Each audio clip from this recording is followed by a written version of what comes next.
Kia ora and welcome to Sam's Take, a series about entertainment news and reviews with me, Sam Reelstone. This week I'm looking at Chris Hemsworth's latest at Netflix, Spiderhead. Directed by Joseph Kosinski, the story takes place in Spiderhead Penitentiary, where inmates like Jeff, played by Miles Teller, are testing state-of-the-art pharmaceuticals overseen by Steve Abnesti, played by Chris Hemsworth.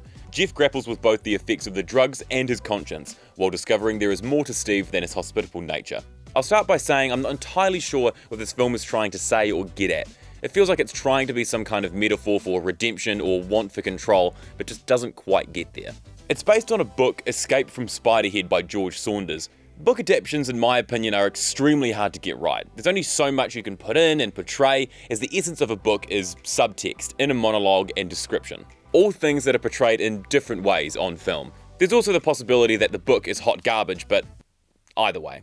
In terms of performances, Hemsworth plays the cold sociopath of Steve with a calculated calmness. It's a welcome display of his range, and Steve's reasoning for conducting the experimental program provides an interesting twist that pulled me in a lot, but it just comes a little too late in the story. There's also a few reveals of exposition and information about Steve. The first one is supposed to come across as sinister and surprising, but it's not. He's built up to be this nice guy who's being controlled by this corporation, but it's just not terribly believable.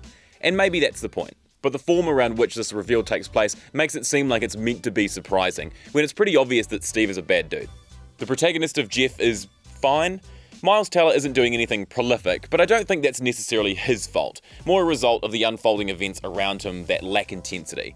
Some horrific things have happened to Jeff, but I just didn't get enough emotion for Teller to convey the impact.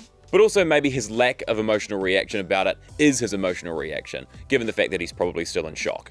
Either way, just a bit of a run-of-the-mill character for a protagonist. The story meanders through events that are sort of ticking boxes before anything of substance happens. A lot of these events I understand are necessary to give payoff to later reveals, but it's just not really that engaging. It feels like the important beats could have happened earlier, or that they just have no weight or creativity. Again, this could be a result of how it plays out in the book, or an inadequate adaptation, but not that engaging nonetheless. I did enjoy the role music and song plays in the film. Steve uses song to set mood and theme for various experiments, and it was interesting to see how the song choice linked to the events taking place. But unfortunately, the sound design for the dialogue is very quiet and makes it hard to hear anything. Overall, an interesting performance by Chris Hemsworth gets a bit lost in the weeds of a lackluster story. As I said, the theme or message was a bit lost on me, a thought-provoking concept about control and capitalism's role in it. A decent effort by Joseph Kosinski, whose other 2022 release Top Gun Maverick will definitely be the more remembered of the two. Thanks so much for watching this episode of Sam's Take. I'll see you next time for more entertainment news and reviews.